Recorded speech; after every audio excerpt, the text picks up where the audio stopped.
Okay, this one's got me buzzing, folks. MarineLorD versus Kiwian. These two lads are quite the gamers. That's right. In case you aren't familiar with StarCraft 2, these are both StarCraft 2 veterans. Kiwian, of course, I think he is retired now. It's been a few years since he was active, in fact. He used to go by the name Top, right?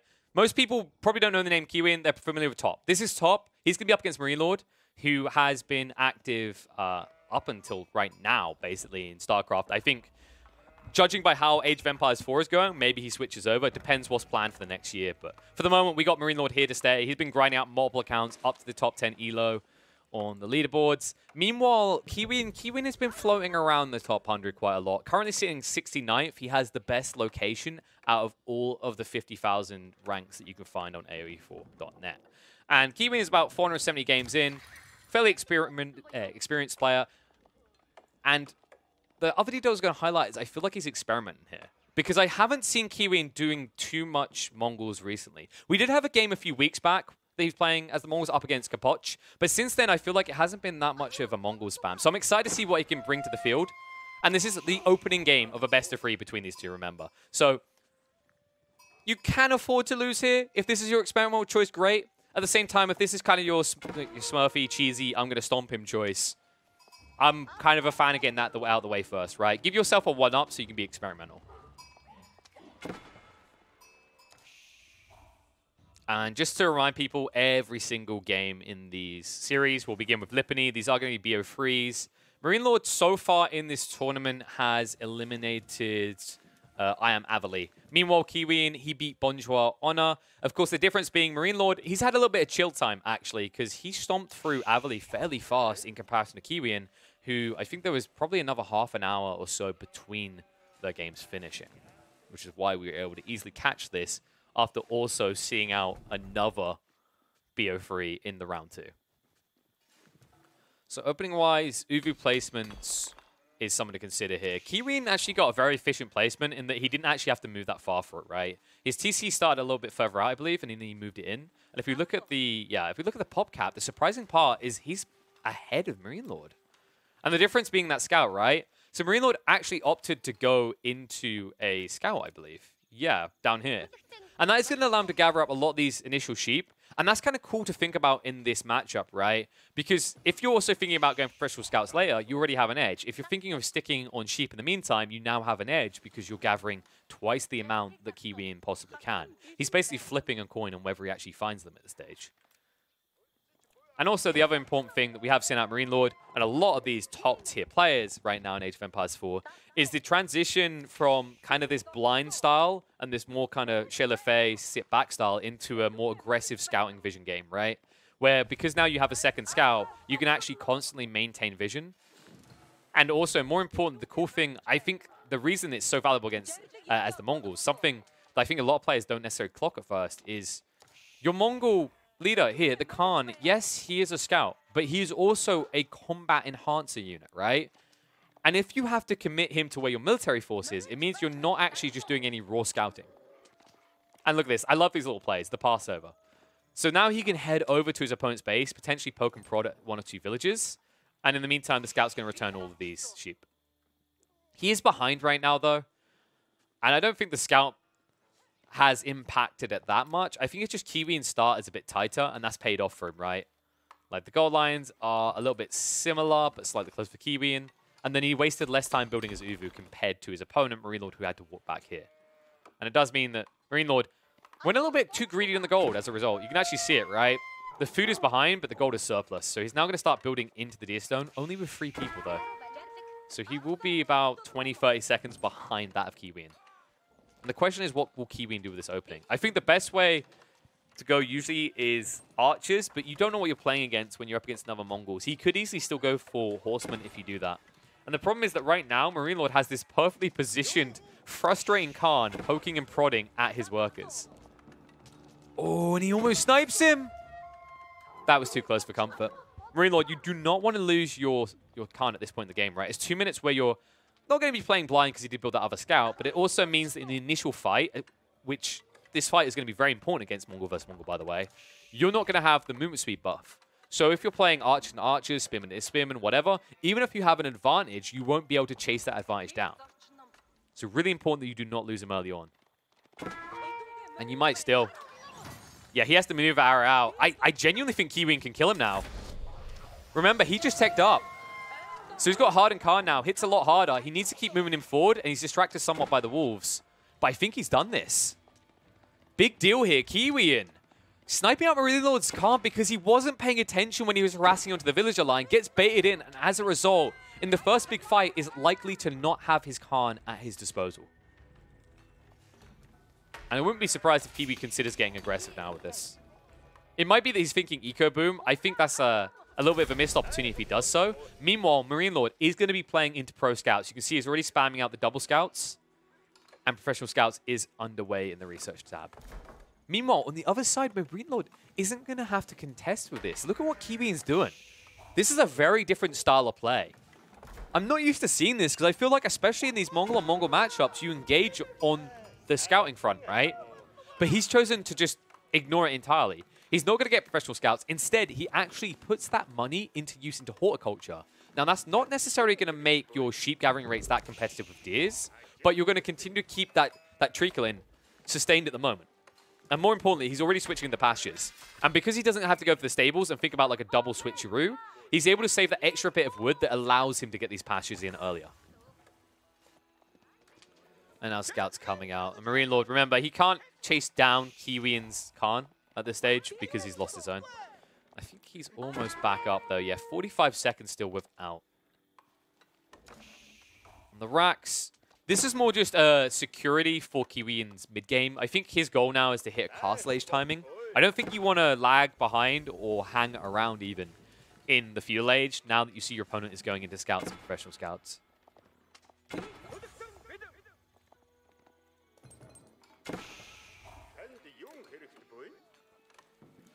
And there we go, second military building. So he is going to be present. I wondered if he was just going to cover himself, but he feels like he needs to actually like turn the screws at this stage of the game. So he's going for the archers and the spears.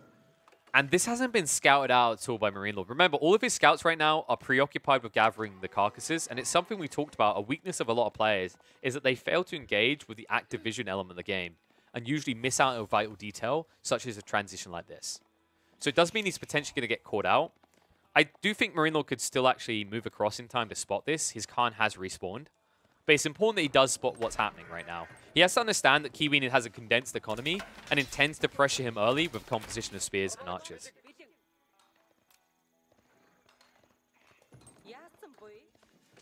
A lot of people on gold. Should have signaled to Kiwian that he is likely to be behind right now, right? You can actually see the gold count. 6 compared to the 8. So MarineLorD is more likely to hit a tech uptime before you, due to the combination of having more people on the gold line and having access to these deer carcasses that you gather from quicker than sheep carcasses. Another tech-wise, no move into horticulture. Important detail here. I think it's very interesting to see these openings and see how they pay off differently. I do think that maybe Kiwian could have been in a position to tech up before his opponent, but he slowed himself down by needing the additional wood to go into more military infrastructure. And then also, because he's pushing out so many units, he's sacrificing a lot of food and wood intake at this stage. So he needs to find value. And it'll be too late to do so. MarineLorD is going to get the outpost down in time. Will garrison a bunch of the villagers in, and that should force off the aggression from Kiwian. Nicely anticipated and read by MarineLorD. A few seconds later, and you probably lose half your gold line, and then all of a sudden you're behind. I think the thing for Kiwian now is skirmish with this force a little, but don't eliminate your ability to scale. I think if you double down on this initial aggression, you're just going to get outcapped. You can already see MarineLorD almost has the required resources to tech up. And he's in a situation where he could easily commit to it. He doesn't necessarily have to wait around in case he needs to, you know, build a military force to defend himself with. There it is. Step readout straight away. Pulls all the villagers off the gold, but considering how quickly he's now going to build this, it'll pay for itself. Remember, step readout, for those unfamiliar, does give you a 50% additional drop-off. It also means that he can play a tight economy longer and prep a bigger force before pushing out. Because what's going to happen is what's going to basically be about a 2,500 gold vein by the time this is complete will turn into a, oh god, that's a weird number to do maths with, 3,750 gold vein, right? I think I actually done maths right for once with a rarity. Oh, snipe on the blacksmith being built. The archers are going to scare him away. He's trying to burn through the Uvu because right now he understands MarineLorD doesn't have a military force, right? So if you allow him to complete his tech up and he still has the Uvu, he's going to double unit production with a huge surplus of stone, and he can't allow that to occur. You see, right now, MarineLorD trying to get units out early now that he has surplus. In the meantime, Kiwian now ready for his own tech up, so not that far behind his opponent at all. And there's the engagement. Scouts moving through onto the archer line to try and snipe a few of these out to give him the edge here so these archers can then turn around and clean up the spearmen. And the spearmen are actually ignoring the scouts. They're going to engage now. But Kiwian, a little bit off the mark there, almost lost a few archers. And now, Castle Age Reach, what's the play? It's going to be double Lancer spam. The question is whether the Uvu's still going to be alive long enough to support this. And it's going to be tight. But I think 5 spearmen might just get him over the edge in time. And that is going to be frustrating for MarineLorD. The Lancers would have been great to open this up with only 5 spearmen here to defend the archers. And he needs to engage. He needs to slow this down. He knows it. But it might be too late. It's already set on fire. Turns around to stab at the scouts. He needs to finish this off. He buys the time. The Lancers come out. But they're surrounded by more spearmen. They'll have to back away. And he's doubling up. Second load of production. And remember, the way this works is, as you can see, as long as you queue it up, after the Uber goes down, that unit will come out double production still. So that was the important detail he's looking for, was willing to sacrifice a few scouts to achieve it.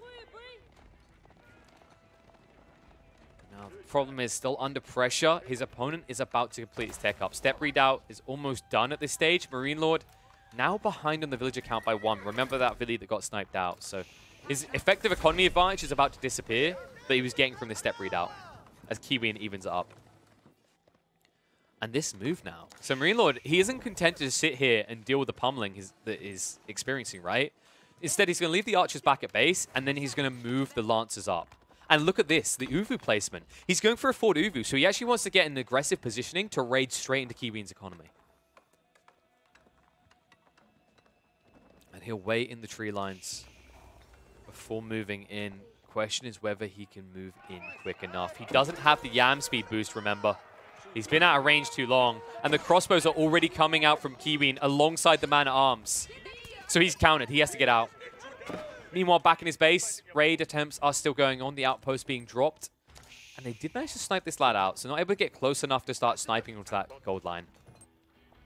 But MarineLorD needs a new plan. He sees that his opponent is intending to build man-at-arms and crossbowmen. This can usually leave you somewhat stunted on your mobility. The problem in this matchup right now is because MarineLorD doesn't have a full network of outposts, he's not getting the Yam movement speed buff all the time, which means that the difference between these units becomes more negligible, being 1.62 compared to the 1.29, right? And it sounds like it's still a lot, but considering that you should be up at close to horseman movement speed in comparison with the Yam, you're missing out on a trick here. Won't stop him from sniping 1 or 2 villages in the meantime, though. Does lose the Lancer on the exit. And for those wondering about the matchup like between these two, it should be pointed out that we said Kiwian was at 69th on the leaderboards. Remember that MarineLorD isn't only currently in 9th place with this account. He also owns the 10th place account. And I've got a feeling he might be the owner of something like the 5th place account or one of the others, because there's a lot more Smurfs appearing in that top 10. And we know that MarineLorD has at least 3 in total. Guy be liking his grind. Also likes to just, I don't know, push everyone else out of the top numbers. It's a smart play, guys. If you take over all the top 40 ELO leaderboard locations, then it means that you actually push a lot of your opponents into bad seedings in tournaments. It's very smart. You'll have them kill off each other and get rid of the hard competition. And now he's killing off this force. There's not enough room to garrison them all, so Kiwian is going to lose this forward vanguard. Tries to snipe out what he can, but there's just too many lancers here. Outpost goes down. Best thing you could do right now is delete this. It's too late now, though. The reason you want to delete this is you just gave 50 food and gold over to your opponent, and you're still going to lose the units inside. And you're not even going to really snipe out any units in response. Here you go. Raises it. Cha-ching. Love the smoke effects. And then straight on top of them to cleave them down. So really important detail to remember when you are playing up against Mongol players is exactly that. And it's also the risk of outpost spamming in the early game without any sort of military presence to support it, right? Yes, he had this military, but it's wrapped around. He never had a connection. And that puts him at a distinct disadvantage because obviously, if you ever lose that initial foothold, you've basically just given your opponent 150 food, 150 gold, and then you've also lost the investment you put into arrow slits.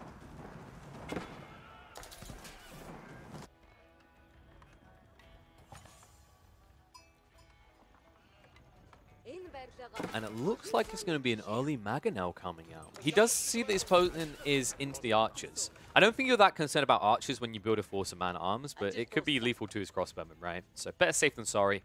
Unlikely that MarineLorD is going to play straight into a Springald without vision. Remember, we are on the new patch. This is the new generation of Age of Empires, not the Age of Springalds.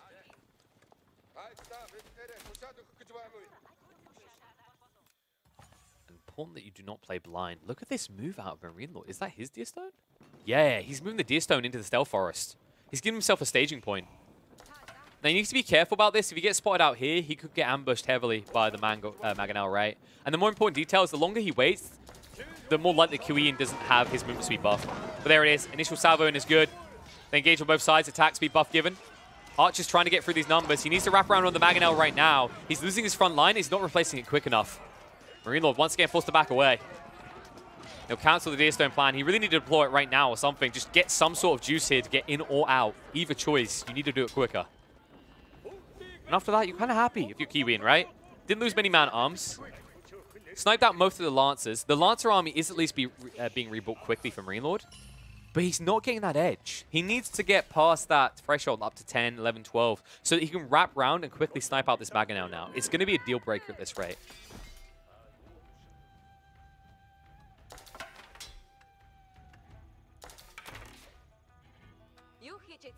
And I like this play now of Kiwian.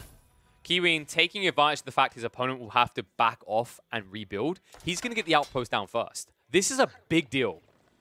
Remember, folks, when you get to this stage of the game and you're able to start juicing people up with the Yam movement speed, outposts make the difference here, right? Whereas MarineLorD, because he might start to play on inferior ground where he won't have the outpost connections across long periods, he's going to become heavily reliant on the maneuver arrow. And he doesn't want to have to be. He wants to be able to get access to the attack speed, right? Or maybe even the defense arrow here.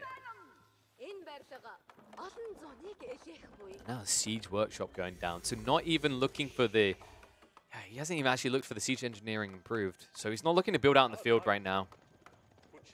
Instead, he's going to have to build it out of the workshop. The one thing this does give him is access to research now.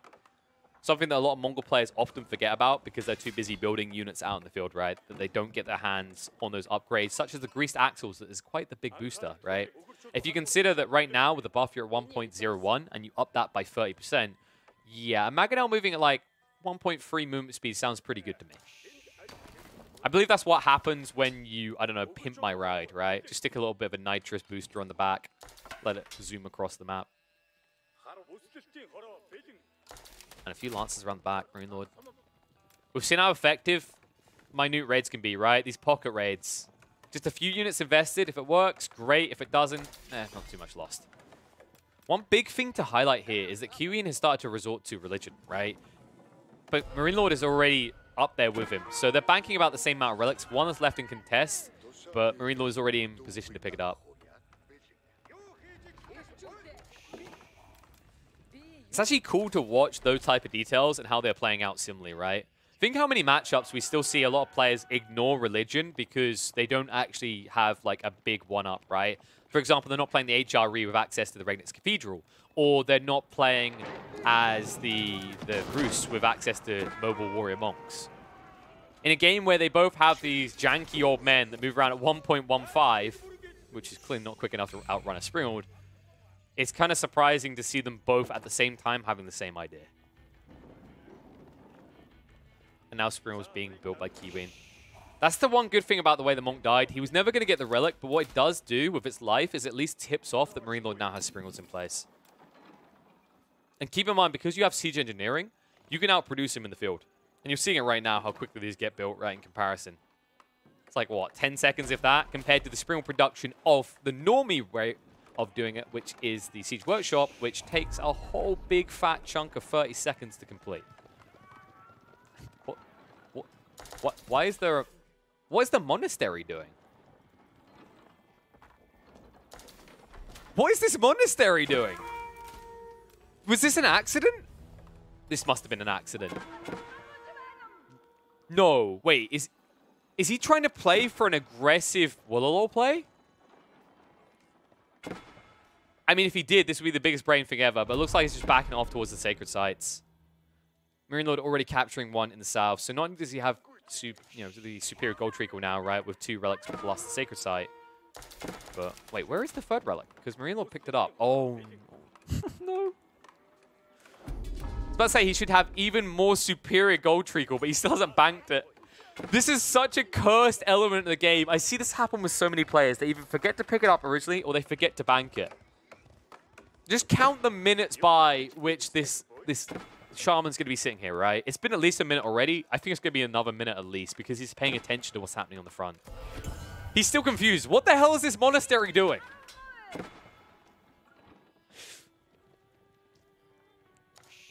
This monastery is like that friend that no one ever wants. Well, not even friend. That person who turns up to the party that no one invited. It just kind of shuffles around, pretends that it knows a few people, tries to act cool, and then ends up going home alone. I don't understand. I guess it's now you can like produce a unit quickly to capture the sacred site. I think that was the original intent. But he didn't commit to it was the weird part, which is what confused me so much. Now, Kiwian should be able to ramp up his income per minute. Remember, he's in the middle of a gold transition, so missing out on any additional gold here is rough. And because he can't control the sacred sites, that's exactly what's happening. And look, no, they're sniping! We got so distracted by Kiwian. He got distracted by it. The amount of villagers, Kiwian. Oh my god. That was the entire step read outline. There is a 16 eco unit difference between these two players now. And we would have called it 2 if it wasn't for that pesky prayer tent. I do not know what Kiwian's grand scheme plan was with the prayer tent, but I don't think part of it was lose my whole eco expansion onto the gold lines, and he's going to lose more of them? Kiwian is full on the resident sleeper right now. 43 to the 67. Lad might have used to being called top, but he's not looking like it right now. Right now, he's looking like he's below MarineLorD's boot, and he chases in deeper with his superior force of Lancers. A pushing comes out from Kiwian right now, though. But the Springolds, they're too scared for the Mangonels. He can't breach, and in the meantime, his entire eco line is hemorrhaging villager count. Oh boy. This game could be close to done. Kiwian has to strike deep right now. He can't afford to walk back. He has to go in and he has to fully commit. I believe the term is balls deep in Squealing Hog, and that's exactly what you're going to have to be here. Because right now, you've been being butchered like pigs in your base. Time to return the favor. But it's not good enough. The Mangonels, half of them already gone. It's kept them further back now. They're getting rid of the Deer Stone, and they'll lose the movement speed booster. He didn't complete this other outpost. It's actually 10 health off being done. And this is home field for MarineLorD. He knows that Kiwian can no longer replace these units. What a play around the back. And Kiwian, caught playing with himself in the corner, is now on the edge of losing this game. Not able to deal with the Mangonel, but the Mangonel's dealing with him. And he'll call it GG, taps out. What a way for this game to be decided. I'm glad at least that it wasn't just me distracted by the shenanigans of the prayer tent as well as Kiwian. Too much effort put into trying to figure out where the hell it was going to go leads to him losing a giant chunk of his economy. And it's at such a crucial point. That striking moment is the critical detail. The fact that MarineLorD goes in when his opponent is switching over to the new gold vein, right? The one that's less secure. It means that the chase down, all it requires is a few seconds of you not paying attention. And with the tree lines and the cliff lines, it's easy to sneak in without Kiwian even seeing you. What a play out of MarineLorD to secure game 1. This is only game 1, but now it's going to be interesting to see what the switch-up's going to be. Does Kiwian continue on this route? Is he going to go for Mongols again, especially now that he chooses the map? Either way, what he does, MarineLorD can't mirror it necessarily, right? Because now that he's 1-1, he can't go back to those Mongols again. But there is no doubt that right now, judging on what we just saw, regardless of who you think had the better unit matchup, MarineLorD had the better execution by miles here. Kiwian genuinely looked like he went for a coffee break halfway through this game. When you look at the scores at the end, when you look at the way this played out, fantastic play coming out from the Lord of Marines himself and proving exactly why he keeps ranking up accounts into the top 10. His micro game is so on point, right? People talked about his starter step, the way he actually shifts in fights, the way he's able to split groups efficiently and take that small advantage out of an equal engagement. Well, guess what? You gave him an open door and he rushed through it and took not only a small advantage, but a huge advantage in the blink of an eye. And that's just game 1, folks. So short break, and then we'll return for game 2, where we'll have to see if Kiwian has a way of bouncing back or if MarineLorD is just going to become Marine King here and overthrow and rule over the previous top of top himself.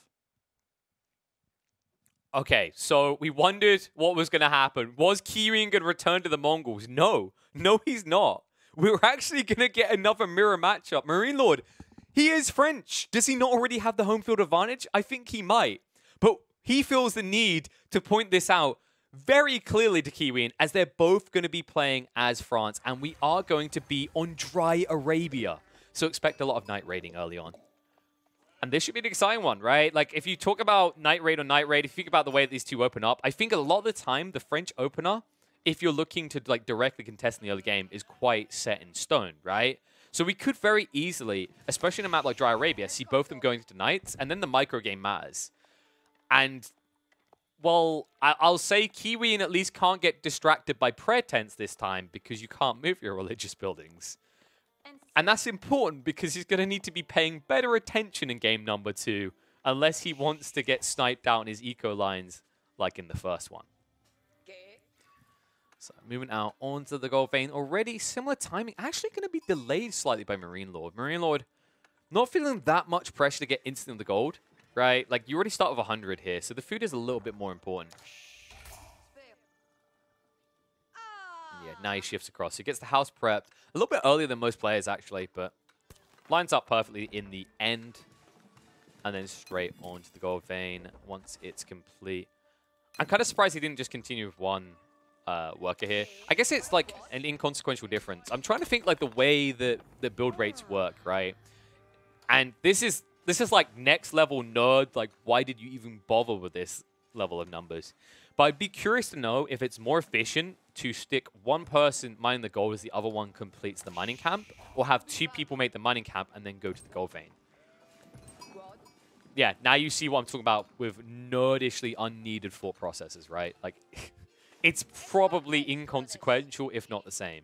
But I'm wondering, because obviously the way build rates work, I haven't tested this thoroughly, but I have this kind of itching feeling that adding more workers to build regular buildings isn't like a multiplicative increase in build speed. I think it does work similarly to landmarks. For those that aren't aware how landmarks work, the way landmarks work is as you add more villages, each additional villager contributes less to the increase in speed. And what that means is, for example, if 1 time speed is 1 worker on a landmark, then adding 4 villagers onto a landmark is 2 times speed. And then adding 10 villagers becomes a 3 times speed. So you see how that works? It becomes, it's not additive, right? It's diminishing returns is the word we'd like to use. But anyway, enough nerding. I'm a shoutcaster. I don't do numbers. That's what the analysts are for. Really should have brought one of those today. We're going to have School of Cavalry and School of Cavalry. Very similar timings. Barely anything in it. In fact, Kiwian maybe beats him by a few seconds max. I'm already onto the wood line with a decent amount of people, in fact. So 6 people going to work on the wood. But MarineLorD isn't doing the same thing. No, MarineLorD is playing for the scouts. So this is a big highlightable difference here. It looks like Kiwian's opening might be a few knights into archers. Meanwhile, MarineLorD is looking for more kind of a later timing, possibly Castle Age, because he's thinking about going for pro scouts. He wants to play a condensed economy.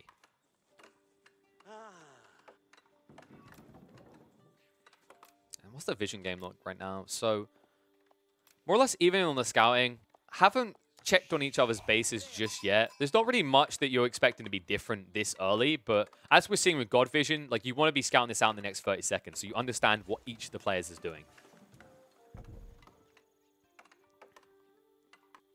The interesting part is whether MarineLorD, if he does scout this out, will feel like he can get away with the greediness, or if he's going to have to respond to it. I expect if he does respond to it, we could maybe see a Rax drop just because of how powerful Spears are now against Knights. I do think that it's map dependent though, and the problem with Dry Arabia is it doesn't lend itself towards Spearman as an effective defensive unit, right? If you genuinely just take a quick look at MarineLorD's base, it's almost 360 degrees of aggression, right? Same for Kiwian. It's not like when you play on French Pass where you can actually take a whole angle out of the equation that you don't have to worry about, or, you know, Hill and Dale where you can just wall up a few entrances and be safe. It's not effective to try and wall yourself on this map, which means you always have to worry about sniping through multiple directions. And there we go. School Cavalry complete. Kiwian does not have the resources to support just yet. But he is going to start building a stable, so he is actually planning to double it up. This could be a ploy. This could be a play into Scout still. But Professional Scouts isn't being researched yet. Meanwhile, on the other side, MarineLorD has already clicked it. So just showing the intent. Is getting an early night. I like this idea, right? It probably, if anything, forces your opponent to be a bit more defensive, a bit more paranoid. This is a weird opening, though, for me out of Kiwian.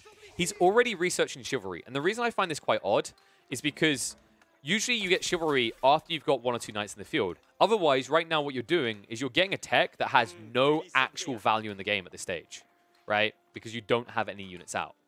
And the other issue to highlight here is that Chivalry, why are you researching it here? Just research it out of a normal stable.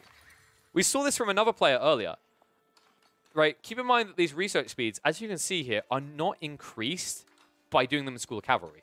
So you're actually better off to delay it slightly, do the research in the stable, and then have a 20% more efficient push-out rate of Royal Knights in the meantime.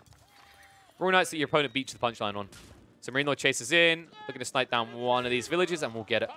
And just back away in time. So value already gained. Sometimes one village is all it takes, guys.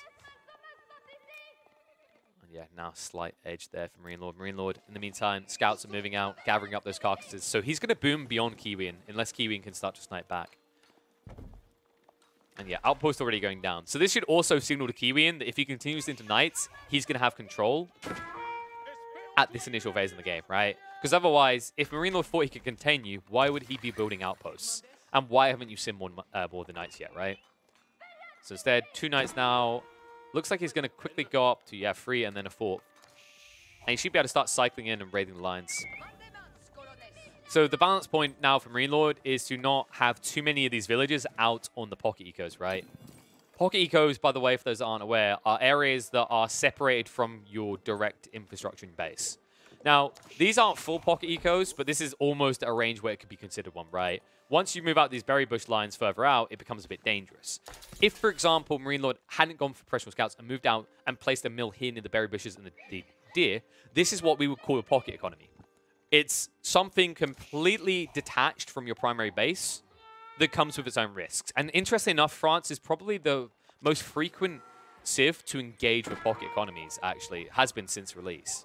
But it's very hard in a France-on-France matchup to justify. It's exactly why MarineLorD did go for the Professional Scouts, to ensure that he wasn't relying on pocket economies and instead can contemplate even maybe a fast castle timing if need be. Which is another big benefit of going into Pro Scouts. But for the time being, he needs to keep building units, right? So not able to just think about being ultra greedy. Understands that Kiwian isn't going anywhere anytime soon in terms of harassing or in terms of tech up. And if we look at the income, you should see a difference. Yeah, a huge difference right now. Kiwian, this is slightly deceptive because he just moved a bunch of people across the berry line. But keep in mind that even with that, Kiwian is not going to match MarineLorD's output. If you look at it, MarineLorD has 5 more workers on it, but more importantly is gathering quicker, courtesy of that superior gathering speed off of deer. And he's fully on the deer now as well. Stable also going down, so he's ramping up production. If this turns into just kind of a demeasuring contest, right, of how many Knights can I push out, MarineLorD is going to now have the edge because he went in early for the Pro Scouts. Charge in, backs away. Don't let him touch you with the tip, whatever you do. And I think this is going to become very frustrating for Kiwian if he keeps spamming out the Knights, right? Keep in mind that he's not on the home field, so he has to run all the way across the map to reinforce. His opponent is catching up in number, and it's on the home field himself.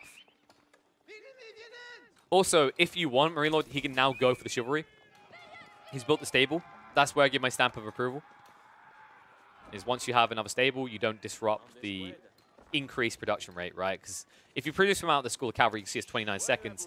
Normally, wait, what? Am I an idiot? I'm an idiot. Oh, yeah, the influence, right? Yeah, so we're good. So you're getting 29 either way. I am an idiot, guys. Ignore me. I forgot about the initial influence range. So this isn't too bad. I have seen players just do this with stables further out sometimes, though, which is why I've kind of been harping on about it at the start of this game. But overall, yeah, this is fine. Ignore the natterings of a stupid Englishman. When did we last win anything in any esport? I don't know. I feel like the answer is probably going to be FIFA, and that hurts my heart. So, tech upgrade. Actually there for Kiwian. Kiwian has a slight edge in these fights.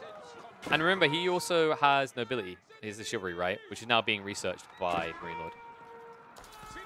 Backs up, cycles in.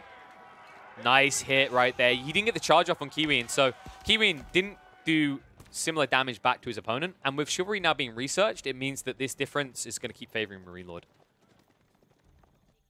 Meanwhile, scouts, the yoinking continues. And you can see the problem that Kiwian now has, right? He needs to move out. And this is dangerous. This is incredibly dangerous what he's doing right now. He sends 27 villagers over to the back here. If he ever gets pushed out of MarineLorD's area, he's going to possibly lose basically all of his economy, right? Because if you look at the count, Kiwian, he's up at 39, and he has 27 people out here. This is one of the most greedy plays I've seen in this tournament so far. And we'll have to see if he gets punished for it. Because remember, MarineLorD, how many carcasses are left to be gathered?